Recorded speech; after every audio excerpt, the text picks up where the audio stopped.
I would say that the support from world leaders has been pretty deafening with its silence in the main.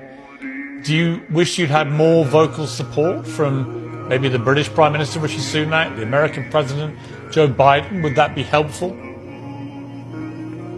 Look, Piers, in my 3.5 years as Prime Minister, I discovered one thing, that this morality and the so-called Western values about democracy, constitutionalism, rule of law, fundamental rights, against custodial torture, all that is happening in Pakistan today. Yet, I think the interests of the powers, Britain, the US, I think they are more aligned with our military. For whatever reasons, maybe because they're supporting them in Ukraine.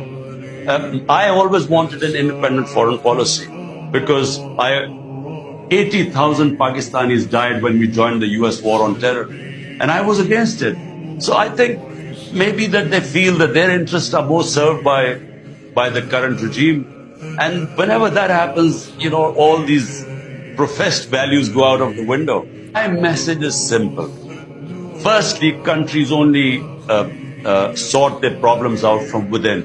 But the professed values of United States and United Kingdom, I repeat, is democracy, is fundamental rights, rule of law. I mean, whenever they criticize Hong Kong or China with the Uyghurs or Russia, they always talk about the lack of human rights and fundamental rights and lack of democracy.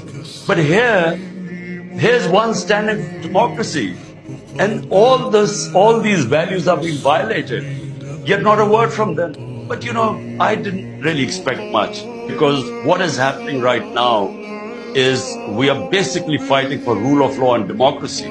On the other hand, we now we are heading towards the worst type of dictatorship.